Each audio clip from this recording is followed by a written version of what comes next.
What's up, guys? This is going to be a first place locals deck profile for Cooler Mill. So this set is going to be pretty interesting. I already like the set because of the Z stack mechanic, being able to play Z battles from your extra deck. So because Z battles are going to be more prevalent in this particular set, I opted to go for the Cooler Mill strategy. This Cooler Mill strategy is going to be a little bit different than what you've seen before. It does play regularly the blue red package, being able to use a lot of the arrival package into mill cards. For those of you guys who don't know what it does, Cooler, if you guys want to know what it does, since you guys haven't played in a while, here's a refresher. What it does is that when it attacks a leader card, so it's an older card, when it attacks a leader card, you draw a card, and then whenever your power gets decreased, whether it's your turn or your opponent's turn, your opponent takes the top card of the deck and sends it to draw. So for each time, it's not each time, sorry, it's for each card that gets power reduced. So if you play like the Arrival, Tyrannical Assault Cooler, and you choose two things to neg, what it does is that they'll mill two cards because two battle cards are being reduced by 10k. The other effect that makes this card really good and off the walls is being able to draw on your opponent's turn on the front side, and draw on your opponent's turn, both your turn and your opponent's turn, when you power reduce a card by any amount. So you're able to draw a card on your opponent's turn and your turn using that ability. And then his awaken is if you're at 4 or less, you can awaken and untap one, draw one. His backside does the same thing, except you can draw on your front side. You can draw on your turn as well as draw when he attacks. So this gives you a +2 on your turn and then a +1 on your opponent's turn. So this gives you a steady supply of defensive options because you're constantly drawing. So that's what makes Cooler Mill a really strong leader. Yeah, so let's get into the deck profile. So the standard, I'm going to play the super combo, Beer super combo. Heart and soul of the super combo is being able to safely tap out, playing some of your Z battles that you play, and then being able to untap energy using the Beer super combo, and then being able to extend your turn playing into like a rival. That's the idea behind this. Yeah, so you can safely tap out on a lot of turns, and this super combo allows you to do this really well. Staple, you're going to be playing 4 Tyrannical Assault. What it does is if you have a multicolor, or if you have a blue and a red battle card in your extra or in your combo area, and by paying 1 red energy, you can arrival this, and then what you do is you select 2 cards on your opponent's side of the 2 battle cards on your opponent's side, neg them by 10k, and then when you do that, you mill 1 card off the top of the deck. So ideally, you'll be able to neg 2 things using this ability, and then using your leader ability to mill 2 cards. So that's 2, and then he himself mills in 1. So that'll be 3 cards per arrival. So that's the idea behind it. Sometimes I like to leave my opponent with the battle cards that they played. It's just going to be severely weakened, so that next time you do play an arrival, when their power back returns back to its original power, then you can arrival again and start milling them. So you kind of want to punish them for even playing battle cards in the beginning. So yeah, it's also a 20k double strike, so that's actually relevant to this build. So there's that. For this build, I only opted to play only 3 Majin Buu, Friends Forever. So a lot of builds play 4, but I just needed space for the 50th card. So yeah, so this one is the same thing as Cooler, except it only minuses 10k to 1 card, and it's a 1 battle card, and you have to play a blue energy as opposed to a red energy with this one. This one also allows you to draw a card as well. So this will proc your leader ability to mill 1 card off the top of the deck, but only 1 as opposed to 3 total with this one, ideally.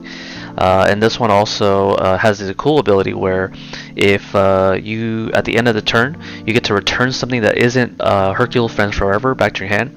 So you can, ideally you can play these 2 in the same turn, and at the end of the turn, which is your opponent's turn, you get to bounce back a card. So sometimes I like to bounce back to Cooler so that I can reuse its arrival ability using that. So don't forget that this has that ability to return stuff at the end of the turn. Okay. The other arrival, or not the arrival, but it's also a rival, is this chilled. Chilled thoughts ruling through fear. So this card allows you to combo for free if you have a multicolor red and blue card in your energy, and it's a 5k combo that you can combo for free. Even though it has a 1 next to it, it's reduced to a 0 because of its ability. His arrival lets you to look at the top 5 cards of your deck and look for a Freeze's Clan. So Freeze's Clan, these are Freeze's Clans. You can actually search this with that. You can also search copy itself to your hand. And also, what it does is that you get to choose an opponent's battle card and minus it by 15k, ignoring barrier. So that's useful for the Trunks Cheetah matchup. But I mean, this one also ignores barrier as well. I forgot to mention that. So you can neg something off the board as well.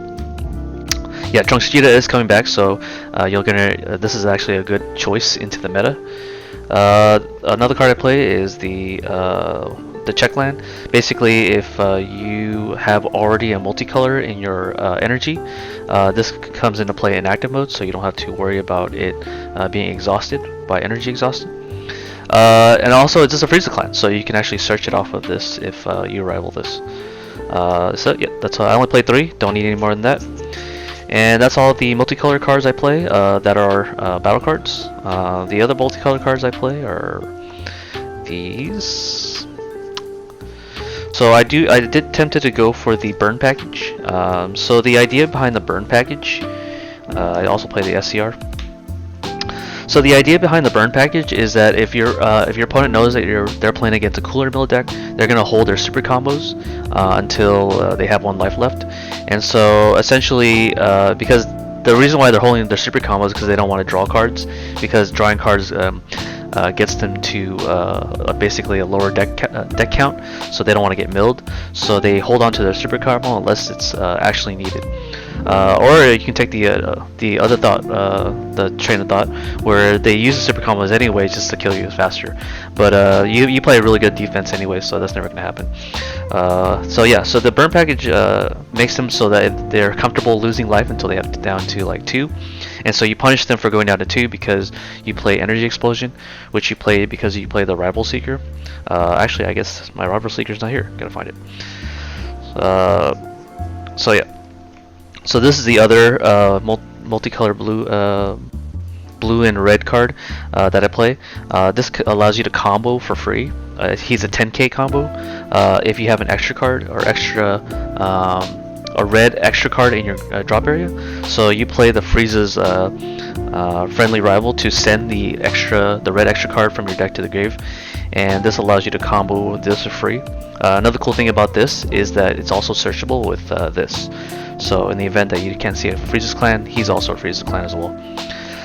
Yep. So this playing this package allows you to basically use his activate main. His activate main, if you pay 3 energy to play him, is to play the 6 drop Son Goku card that's multicolor on top of him, and this allows you to facilitate the burn strategy because he untaps 3 energy. Essentially, he untaps 3 multicolor. And since in order to use his activate main, you have to have things in the warp that are multicolor extras, and you have to add 2 of them to your hand in order to evolve onto this guy. And then when you have these 2 in your hand, you get to burn them for like 2 because this deals 1 damage, and then when you deal a damage using a multicolor extra card, you deal another damage. So yeah, so the mill strategy enables this strategy to be more usable because your opponent is scared to use their super combos until they have 1 left. So that's the idea. What else do I want to say? The other card that I send off of the Frieza's Clan is the Emperor's Death Beam. So in case you only need to, for some reason this doesn't go through, your Death Beam allows you to kill a battle card that's minus 30 on the activate battle, because he has an Invoker ability to reduce the cost of this to 1. So that's really cool about that. And then you play the other burn card, which is the Unbridled Power. Unisons that are 3 or higher are unaffected by black smoke, and I don't even play black smoke anyways. So you need something to clear even the Majin Buu Unison, even though it's at 1, you still need an SCR to deal with that. So that's the idea. I also play two topos to allow you to play the longer game because they're forced to discard cards out of their hand. So that's a really good negate right now.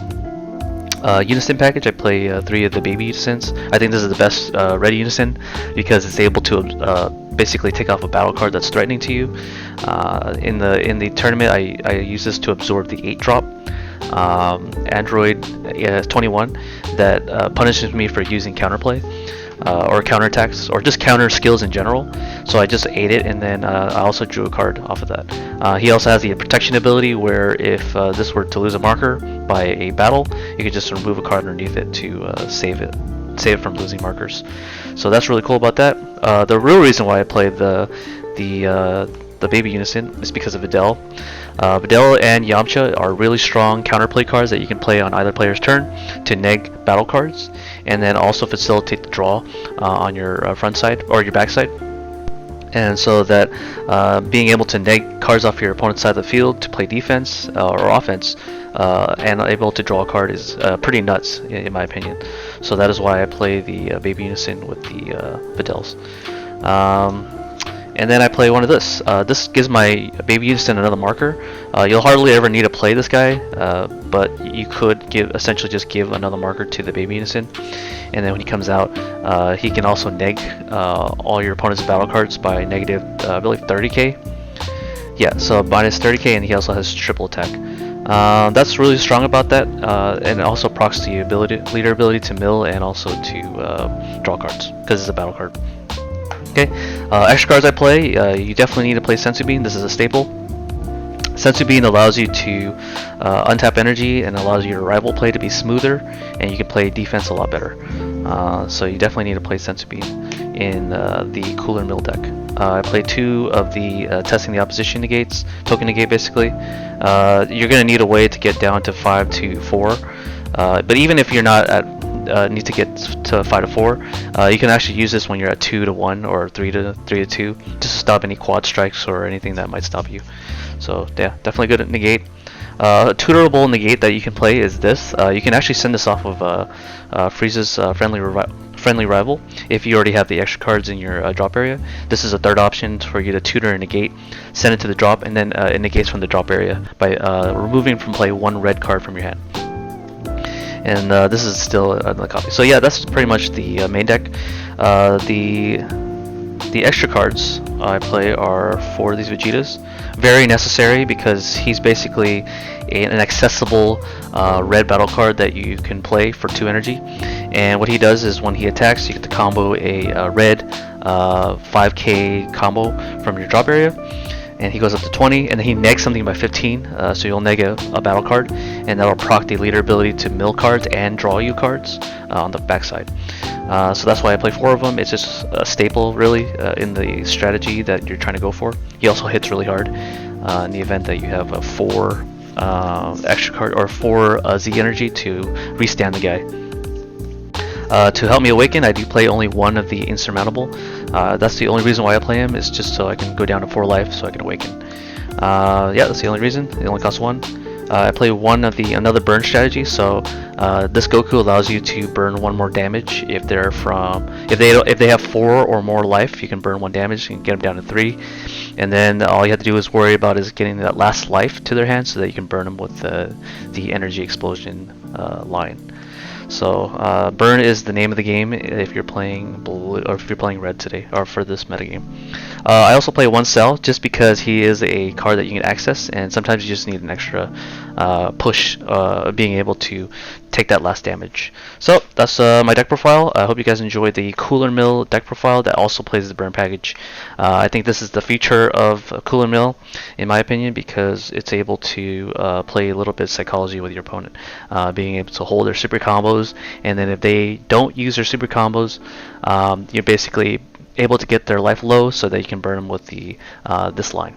Alright, I hope you guys enjoyed the deck profile. I'll have more deck profiles in the future. I'll try to do that whenever I have the time to do it. Peace out guys, and enjoy the next profiles that are coming in this channel.